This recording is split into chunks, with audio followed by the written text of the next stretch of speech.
اللہم صلی علی سیدنا و مولانا محمد العالمین والصلاة والسلام علی سید المرسلین وعلی آلہ وصحبہ اجمعین، اما بعد۔ محترم عزیز دوستوں اور بزرگوں، کل ہماری بات ہوئی تھی کہ آپ صلی اللہ علیہ وسلم 1400 صحابہ کرام کا پورا من قافلہ لے کر کے حدیبیہ کی جانب روانہ ہوئے۔ راستے میں کفار کا لشکر حائل ہوا اور مقابلہ ہونے جا رہا تھا کہ ظہر کی اذان ہو گئی اور خالد ابن ولید اور ان کے ساتھی دیکھتے رہ گئے کہ مسلمانوں نے پرامن طور پر نماز پڑھی، لیکن افسوس رہ گیا کہ ہمیں اسی حالت میں حملہ کرنا چاہیے تھا، تو یہ مقابلہ ہمارا نہیں کر سکتے تھے، لیکن خیر دوسری نماز میں ہم ان پر حملہ کر دیں گے عصر میں۔ لیکن عصر سے پہلے جبرائیل علیہ السلام صلاۃ الخوف لے کر کے حاضر ہوئے اور دو الگ الگ لشکر، ایک نے نماز پڑھی اور ایک دشمن کے مقابلے میں رہا، اس کی بنا پر کفار کچھ نہیں کر سکے۔ اس کے بعد آپ صلی اللہ علیہ وسلم کی اونٹنی بیٹھ گئی اور کسی طریقے سے اٹھنے کا نام نہیں لیتی۔ اس کی بنا پر آپ صلی اللہ علیہ وسلم نے فرمایا کہ یہ وقت خواب کی تعبیر کا نہیں ہے، ابھی دیر سے ہے، فتح مکہ ہونے والا ہے، ابھی ہم عمرہ نہیں کر سکیں گے۔ اس لیے آپ صلی اللہ علیہ وسلم نے اونٹنی کو حدیبیہ کی ایک جانب میں بٹھا دیا۔ اس جگہ پر پانی بہت کم تھا اور وہاں پر آپ صلی اللہ علیہ وسلم کا معجزہ ظاہر ہوتا ہے، کیونکہ کفار پانی والے علاقوں کے اوپر قبضہ کر چکے تھے اور مسلمان جس جگہ پر تھے اس جگہ پر ایک چھوٹا سا گڑھا تھا پانی کا، اس گڑھے کے اندر تھوڑا سا پانی تھا، وہ بھی بعض لوگوں نے پی لیا، اس کی بنا پر اب پانی بالکل نہیں بچا تھا۔ صحابہ کرام نے شکایت کی کہ یا رسول اللہ پانی کی قلت ہے، ہم پیاسے ہیں اور پانی تو ہے نہیں، تھوڑا سا پانی ہے اور وہ بھی لوگوں نے کھینچ لیا۔ آپ صلی اللہ علیہ وسلم نے فوراً اپنے ترکش میں سے ایک تیر دیا اور فرمایا کہ اس گڈھے کے اندر اس تیر کو لگا دو، انشاءاللہ پانی آ جائے گا۔ ابھی وہ صحابی نے نیچے اتر کر گڈھے کے اندر تیر ڈالا تھا، ابھی تو وہ اوپر چڑھنے جا رہے تھے کہ پانی ان تک پہنچ گیا اور صحابہ کرام نے دیکھا کہ پانی زمین کی سطح کے برابر، جو اس گڈھے کی من تھی، جو دیوار بنائی جاتی ہے کنویں کے ارد گرد، یہ چھوٹا سا کنواں تھا اور اس کے ارد گرد دیوار تھی، وہاں تک پانی آ گیا اور تمام صحابہ کرام نے پانی پیا اور اپنے برتن بھر لیے۔ کسی نے اس روایت کے راوی حضرت برہ ابن عازب رضی اللہ تعالیٰ عنہ سے پوچھا کہ تم کتنے آدمی تھے؟ حضرت برہ فرماتے ہیں کہ ہم تو 1400 تھے، لیکن اگر 1,00,000 بھی ہوتے تو پانی ان کے لیے کفایت کر جاتا، کیونکہ یہ تو آپ صلی اللہ علیہ وسلم کا معجزہ تھا۔ اور آپ وہیں پر ٹھہرتے ہیں اور سب سے پہلے مسلمانوں کے خیر خواہ بدیل ابن ورقہ آپ صلی اللہ علیہ وسلم کے پاس آتے ہیں تو آپ صلی اللہ علیہ وسلم انہیں پیغام سناتے ہیں کہ ہم لڑنے کے لیے نہیں آئے ہیں بلکہ ہم تو عمرہ کرنے کے لیے آئے ہیں، اور کیا اچھا ہوتا کہ یہ قریش ہم سے صلح کر لے اور ہمیں اور دیگر قبائل کو آزاد چھوڑ دے۔ اگر دیگر قبائل ہم پر غالب آ جاتے ہیں تو ان کا مقصد تو گھر بیٹھے پورا ہو جائے گا، اور اگر ہم غالب آ جائیں گے تو یہ اسلام میں داخل ہو کر کے ہماری عزت ان کی عزت، تو ہماری عزت میں یہ لوگ بھی داخل ہو جائیں گے کیونکہ یہ میرے ہی قبیلے قریش سے ہیں، اور اگر ان کو اسلام نہ لانا ہو، مقابلہ ہی کرنا ہو تو اتنی مدت تک تازہ دم تو ہو جائیں گے، لیکن وہ تو مجھ سے لڑنا چاہتے ہیں۔ خدا کی قسم میں وہاں تک ان کے ساتھ جہاد کروں گا یہاں تک کہ تنہا میری گردن باقی رہے وہاں تک میں جہاد کرتا رہوں گا۔ پھر یہ پیغام حضرت بدیل ابن ورقہ نے قریش کو پہنچا دیا، انہوں نے اس کی بات کو نہیں مانا، تو بدیل ابن ورقہ اپنی جماعت کو لے کر ان سے الگ ہو گئے۔ اس کے بعد کل جیسے کہ کہا تھا کہ دوسرے نمبر پر عروہ ابن مسعود ثقفی آتے ہیں، اور وہ بھی آپ کو یہی پیغام سناتے ہیں کہ آپ اپنی قوم کو ختم کرنے کے لیے آئے ہیں، کیا کوئی اپنی قوم سے مقابلہ کر کے ان کو ختم کرے گا؟ اور اگر آپ کی قوم آپ پر غالب آ گئی تو نہیں لگتا کہ یہ لوگ آپ کا ساتھ دے۔ تو آپ صلی اللہ علیہ وسلم نے ان کو وہی پیغام دیا جو بدیل کو دیا تھا کہ ہم لڑنے کے لیے نہیں آئے ہیں، ہم عمرہ کرنے کے لیے آئے ہیں۔ اور انہوں نے پھر وہاں پر صحابہ کرام کا جو آپ صلی اللہ علیہ وسلم کے ساتھ تعظیم اور عظمت کا معاملہ تھا وہ دیکھا، اور اپنے ساتھیوں سے قریش سے جا کر کے بیان کیا کہ میں نے قیصر و کسریٰ کو دیکھا، میں نے نجاشی کے دربار میں بھی شرف لقا حاصل کی ہے، لیکن جو تعظیم و عزت محمد صلی اللہ علیہ وسلم کی ان کے اصحاب کرتے ہیں وہ میں نے کسی بادشاہ کی بھی تعظیم نہیں دیکھی۔ گویا کہ درپردہ کہہ رہے تھے کہ وہ بادشاہ نہیں ہے بلکہ وہ نبی ہے، اور یہ نبی کی شان ہوا کرتی ہے۔ لیکن عروہ ابن مسعود کی بات کو بھی نہیں مانا گیا تو وہ بھی اپنی جماعت کو لے کر الگ ہو جاتے ہیں۔ اس کے بعد حلیس ابن علقمہ جو کہ حبشیوں کے سردار تھے، اور حبشی ایک جنگجو قبیلہ ہے جو مکہ کے اطراف میں رہتے تھے، تو ان کے سردار حلیس ابن علقمہ نے کہا کہ میں جا کر کے ان سے بات چیت کرتا ہوں۔ قریش نے ان کو کہا کہ اچھا تم جاؤ، انہوں نے جا کر کے بات چیت کی تو آپ صلی اللہ علیہ وسلم نے ان کو بھی وہی جواب دیا۔ تو حلیس ابن علقمہ ابھی تو آپ صلی اللہ علیہ وسلم کے پاس نہیں آئے، بلکہ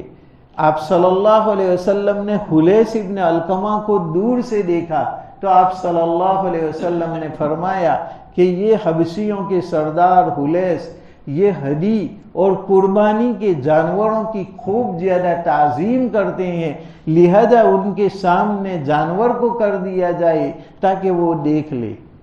تو صحابہ کرام نے اپنے قربانی کے جانور آگے کر دیے، حلیس نے دور سے دیکھا تو حلیس تو قریب ہی نہیں آتے آپ صلی اللہ علیہ وسلم کے پاس، بلکہ وہیں سے واپس چلے جاتے ہیں، اور قریش کو جا کر کے کہتے ہیں کہ خدا کی قسم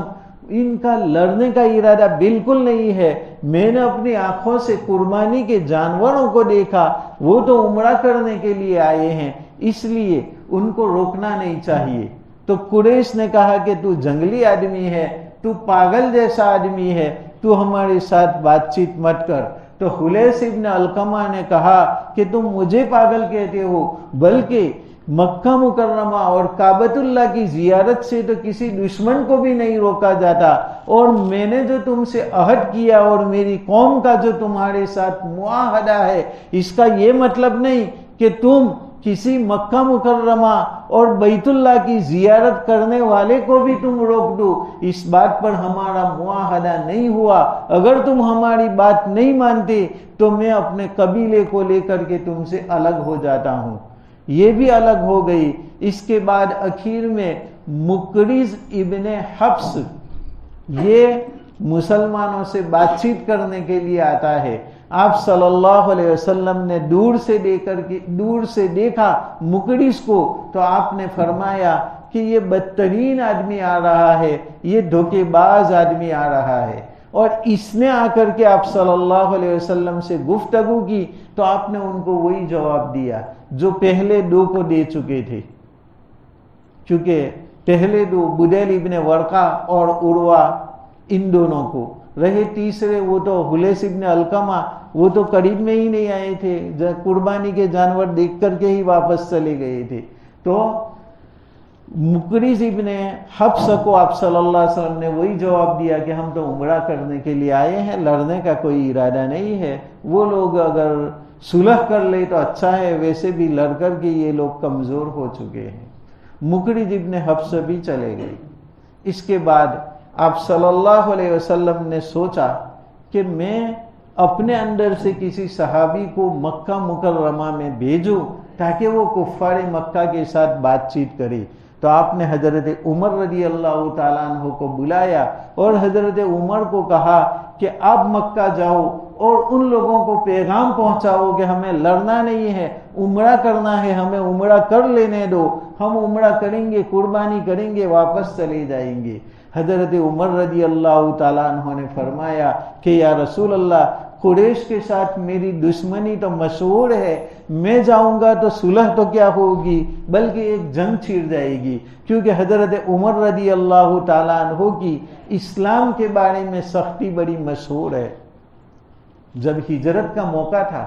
تو اس موقع پر مسلمان چپکے سے ہجرت کرتے تھے، کوئی رات کو چلا جاتا تھا، کوئی دین کو ایسے وقت میں کہ سب سوئے ہوئے ہو، لیکن حضرت عمر رضی اللہ تعالیٰ عنہ کو جب ہجرت کرنا تھا تو سب سے پہلے مکہ کے اندر اعلان کیا کہ کل جس کو اپنی بیوی کو بیوہ بنانا ہو، اپنے بچوں کو یتیم کرنا ہو، اپنے ماں باپ کو رلانا ہو، وہ کل میرے راستے کے اوپر آئے، میں فلاں وقت میں ہجرت کرنے والا ہوں۔ پھر کل یہ نہ کہنا کہ عمر چھپ کر کے چلا گیا، بلکہ میں تم سب کو یہ کہتا ہوں کہ تمہیں اگر اپنے ماں باپ کو رلانا ہو، بچوں کو یتیم کرنا ہو اور بیوی کو بیوہ کرنا ہو تو میرے راستے کے اندر آنا۔ یہ اعلان کر کے گئی تو کسی کی ہمت نہیں ہوئی کہ حضرت عمر رضی اللہ تعالیٰ عنہ کے سامنے آئی۔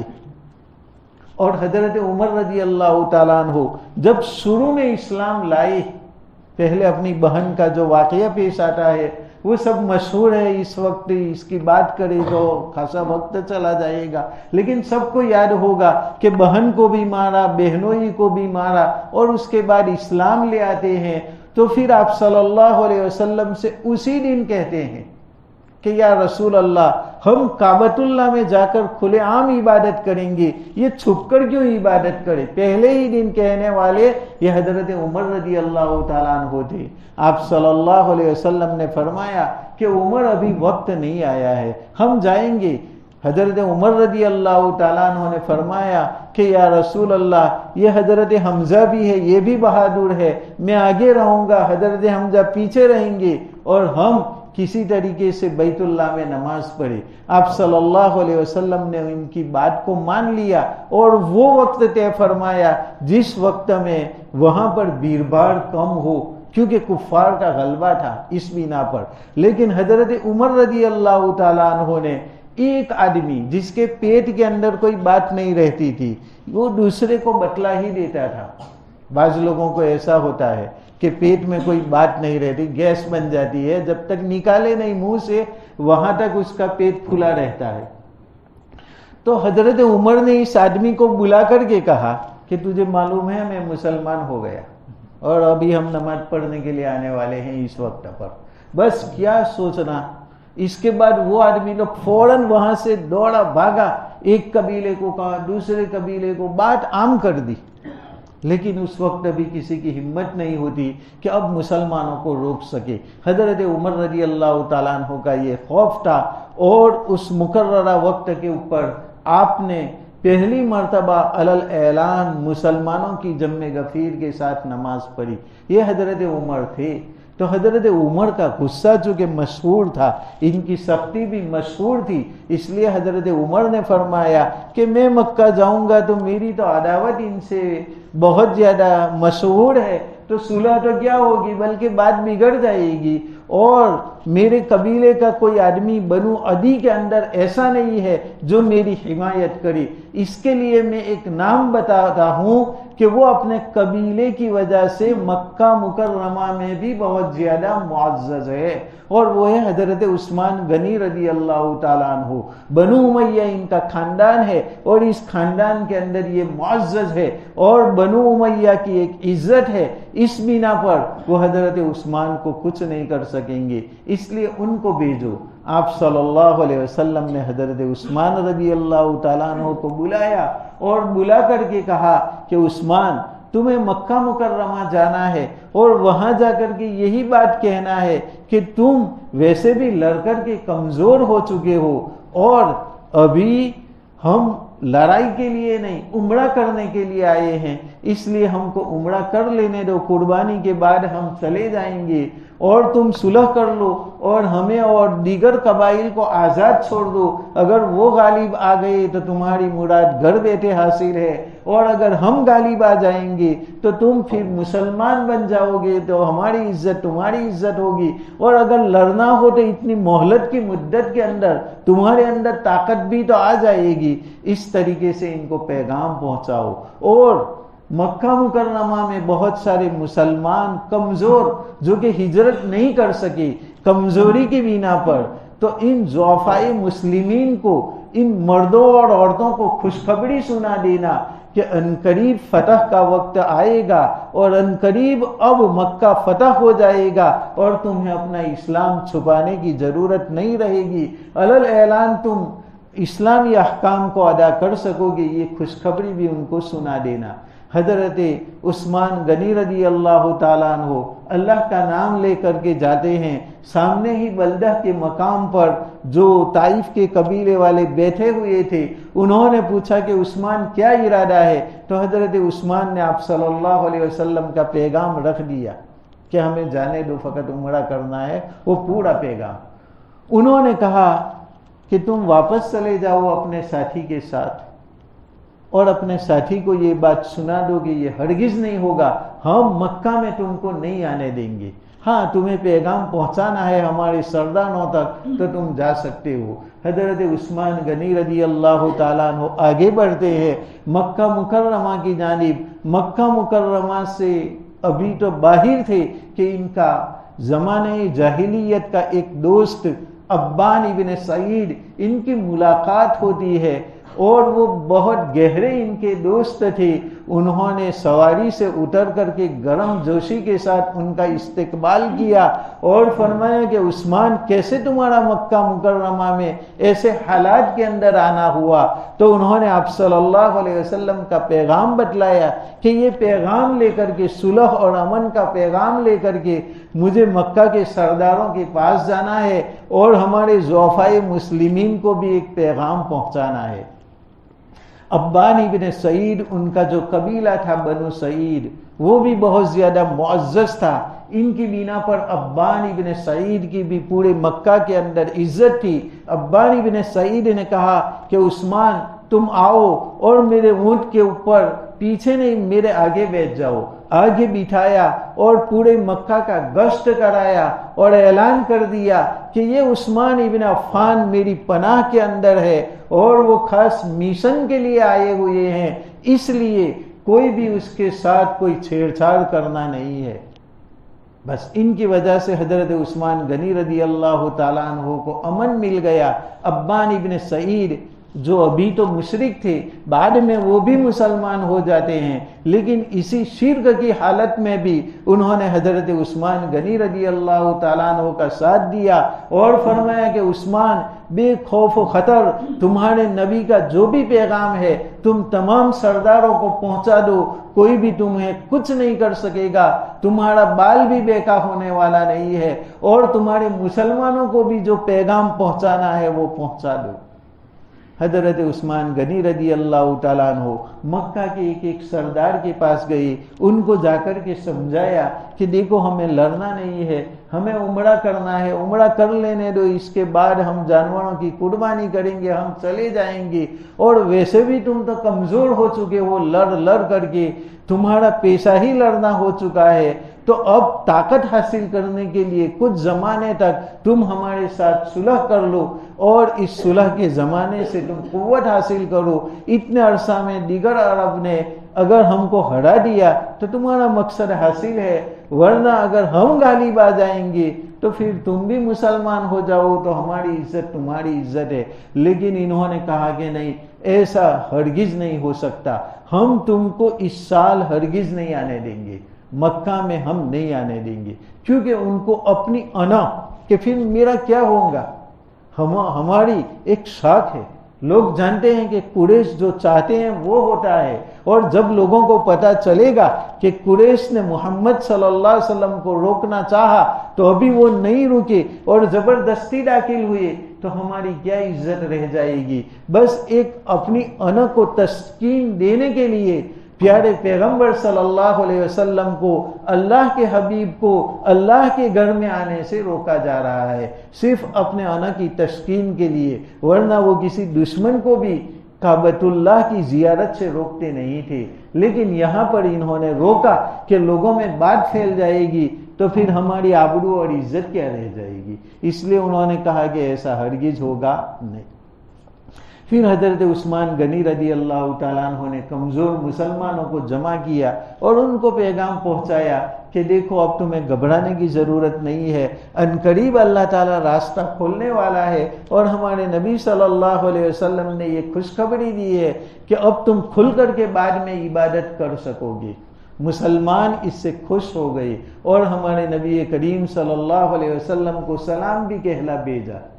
اس کے بعد جب آپ پیغام پہنچانے سے فارغ ہو گئے تو کفار مکہ نے حضرت عثمان رضی اللہ تعالیٰ عنہ کو کہا کہ اگر تمہیں طواف کرنا ہے تو تم طواف کر سکتے ہو، تمہیں عمرہ کرنا ہے تو تم عمرہ کر سکتے ہو، کیونکہ احرام باندھے ہوئے تھے تمام. حضرت عثمان نے بھی احرام باندھا ہوا تھا تو انہوں نے اجازت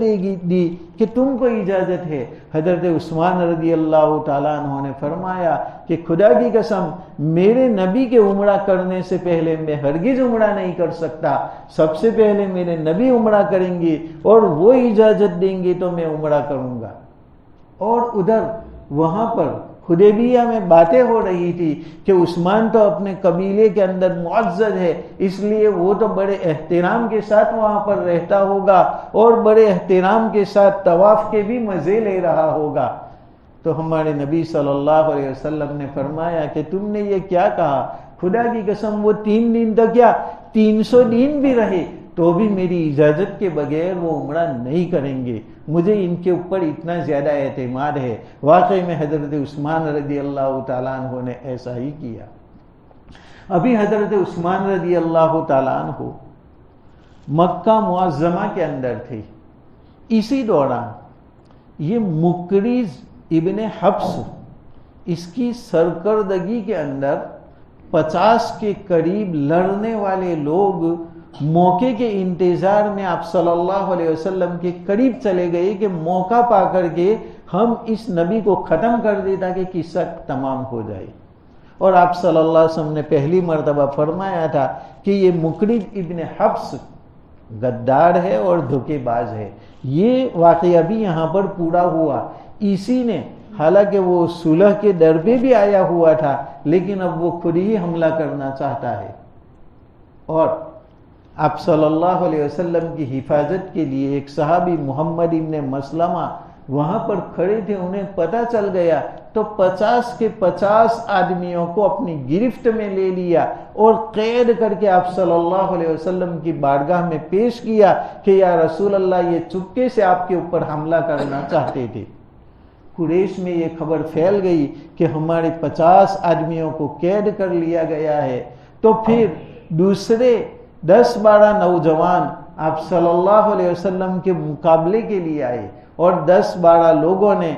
سنگ زنی پتھر مارنا تو پتھراؤ کیا مسلمانوں کے لشکر کے اندر اور ایک صحابی ابن زنیم رضی اللہ تعالیٰ عنہ اس کے اندر شہید ہو گئی. لیکن پھر مسلمانوں نے ان 10-12 آدمیوں کو بھی پکڑ لیا. اب یہ خبر جب ان لوگوں کو پہنچی تو یہ لوگ ذرا مرعوب ہوئے اور حضرت عثمان رضی اللہ تعالیٰ عنہ کو انہوں نے اپنے یہاں رہنے دیا. اب کسی طریقے سے بعض سرپسندوں نے اور شیطان نے بھی اس میں زیادہ حصہ لیا. یہ خبر مسلمانوں میں مشہور کر دی کہ نعوذ باللہ عثمان غنی رضی اللہ تعالیٰ عنہ کو شہید کر دیا گیا. جب یہ خبر مسلمانوں کے لشکر کے اندر شیطان نے پھیلا دی اور کچھ سرپسند لوگوں نے پھیلا دی تو پھر آپ صلی اللہ علیہ وسلم نے جب یہ بات سنی تو آپ نے فرمایا کہ خدا کی قسم میں یہاں سے 1 انچ بھی ہلنے والا نہیں ہوں جب تک کہ عثمان غنی کا میں بدلہ نہ لے لوں. عثمان میرے کام سے گئے ہوئے تھے اور ان کو انہوں نے شہید کر دیا ہے، اس لیے آپ صلی اللہ علیہ وسلم نے تمام مسلمانوں کو جمع کیا اور جمع کر کے آپ صلی اللہ علیہ وسلم نے اعلان فرمایا کہ میں تم سے ایک بیعت لینے والا ہوں۔ ابو سینان سب سے پہلے آپ صلی اللہ علیہ وسلم سے بیعت لینے کے لیے آئے اور انہوں نے ہاتھ دیا، کہا کہ یا رسول اللہ آپ میرے ساتھ بیعت کر لیجئے اس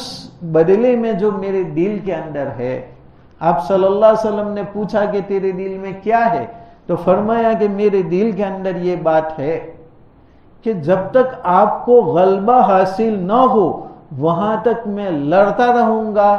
یا یہ کہ میری جان اسی بات میں چلی جائے وہاں تک لڑتا رہوں گا، اس بات کے اوپر میں بیعت کرتا ہوں۔ تمام صحابہ کرام نے ایک ایک کر کے اسی طریقے سے بیعت کی کہ جب تک ہم زندہ رہیں گے وہاں تک ہم جان میں جان رہے گی وہاں تک لڑیں گے اور عثمان غنی رضی اللہ تعالیٰ عنہ کا ہم بدلہ لیں گے۔ اس طریقے سے تمام صحابہ کرام نے جب یہ بیعت کی تو پھر کفار مکہ کو جب یہ خبر پہنچی تو یہ لوگ ڈر گئی کہ ایسے بے سر و سامانی کے حالت میں، اور انہوں نے اپنی جان کے اوپر بیعت لی ہے۔ اور بیعت کا مطلب یہ ہوتا ہے، بیع کیا معنی ہے؟ بیچنا۔ بیچنے کے اندر ایک خریدار ہوتا ہے، ایک بیچنے والا ہوتا ہے، اور ایک چیز ہوتی ہے جس کو بیچا جائے، اور ایک چیز ثمن ہوتی ہے۔ مثلا ہم نے ایک گھوڑے کو بیچا 10,000 روپے کے بدلے میں، تو گھوڑا مبی ہے اور 10,000 ثمن ہے۔ بیچنے والا بائع ہے، لینے والا خریدار ہے۔ یہاں پر بھی بیعت ہو رہی ہے۔ اللہ نے فرمایا ان اللہ اشتری من المؤمنین انفسهم واموالهم بان لهم الجنہ، اللہ تبارک و تعالی نے مومنوں کی جان اور مال کو خرید لیا ہے جنت کے بدلے میں۔ تو یہاں اللہ فرماتا ہے کہ میں نے تمہارے جان مال کو جنت کے بدلے میں خرید لیا ہے۔ تو یہاں خریدار اللہ تبارک و تعالی ہے، بیچنے والے اس کے مومن بندے ہیں، اور جو چیز مبی یعنی بیچی جا رہی ہے وہ چیز اپنا نفس ہے، اور اس کا ثمن بِأَنَّ لَهُمُ الْجَنَّةَ، جنت کے بدلے میں خرید لیا ہے۔ تو مسلمانوں نے اپنے نفس کو بیچ دیا ہے جنت کے بدلے میں۔ تو اب جب اللہ تعالیٰ نے ہمارے نفوس کو خرید لیا تو مشتری جب کوئی چیز خرید لیتا ہے تو بائع کی کوئی بات نہیں چلتی، اب مشتری اور خریدار کا اس کے اوپر تصرف چلتا ہے۔ تم نے گھوڑا خرید لیا، تم نے گائے کو خرید لیا، خریدنے کے بعد اب بیچنے والا کہے کہ گھوڑا اس طریقے سے چلانا، گائے کو اس طریقے پر رکھنا، تو ہم کہہ سکتے ہیں کہ ہم نے خرید لیا، اب ہماری بات چلے گی، تمہاری بات نہیں چل سکتی۔ تو اللہ نے جب ہمارے نفس کو خرید لیا تو اب نفس کو چوں اور چیرا کرنے کا کوئی اختیار نہیں رہتا، اب اللہ جو تصرف کرنا چاہے وہ کرے گا۔ اور ادھر تمام مومنوں نے بھی بیعت کر لی، بیع ہی سے یہ مشتق ہے کہ بیعت کر لی نبی صلی اللہ علیہ وسلم کے ہاتھ پر جنت کے بدلے میں، اور کیا اپنے نفس کو بیچ دیا کہ جان کی ہم پرواہ نہیں کریں گے، ہمارے نبی اللہ کے حبیب جو بتلا رہے ہیں اس طریقے سے کریں گے اور ہم کفار سے بدلہ لیں گے۔ کفار نے جب یہ بات سنی تو پھر انہوں نے اپنے 3 آدمیوں کو مسلمانوں کے پاس بھیجا، سہیل ابن عمرو، خویتب ابن عبد العزیٰ اور تیسرا یہی مکرز ابن حفص، ان 3 آدمیوں کو بھیجا اور 3 آدمیوں کو کہا کہ جاؤ تم ان کے ساتھ صلح کر لو اور ان کو بتلا دو کہ ہم نے عثمان کو شہید نہیں کیا ہے۔ یہ تینوں آتے ہیں اور آپ صلی اللہ علیہ وسلم کو آ کر کے بتلاتے ہیں کہ عثمان غنی کے شہادت کی جو خبر تم کو پہنچی ہے وہ غلط ہے، وہ ہمارے پاس محفوظ ہے، زندہ ہے، ہاں ہم نے ان کو روک رکھا ہے، تم نے ہمارے پہلے جو 50 آدمیوں کو قید کیا ہے اور اس کے بعد دوسرے 10-12 کو قید کیا ہے، تم ان کو قید سے چھوڑ دو تو ہم بھی عثمان کو چھوڑ دیں گے۔ آپ صلی اللہ علیہ وسلم نے فرمایا کہ تم پہلے عثمان کو چھوڑو، ہم ان کو دیکھ لیں گے تو ان کو آزاد کر دیں گے۔ تو پھر انہوں نے ایسا کیا کہ انہوں نے حضرت عثمان غنی رضی اللہ تعالیٰ عنہ کو چھوڑا، آپ صلی اللہ علیہ وسلم نے بھی ان کو چھوڑا۔ اب یہ تینوں کفار کی جانب سے جو آئے ہوئے ہیں وہ پھر اپنے ساتھیوں کے پاس مکہ مکرمہ جاتے ہیں اور ان کو بیعت کی کیفیت سناتے ہیں اور مسلمانوں کا ولولہ اور جوش بتلاتے ہیں، تو یہ کفار اور زیادہ مرعوب ہو گئے اور انہوں نے کہا کہ تم پھر سے جاؤ اور ان سے اس بات پر صلح کر لو کہ اس سال تمہیں عمرہ نہیں کرنا ہے بلکہ آئندہ سال تمہیں عمرہ کرنا ہے، اور اس طریقے سے یہ صلح کے لیے بھیجتے ہیں۔ پھر کیا ہوتا ہے انشاءاللہ وہ آئندہ کل کریں گے۔ وصلی اللہ تعالی علی سیدنا محمد وعلی آلہ وصحبہ اجمعین برحمتک یا ارحم الراحمین۔ سبحان اللہ وبحمدہ، سبحانک اللہم وبحمدک،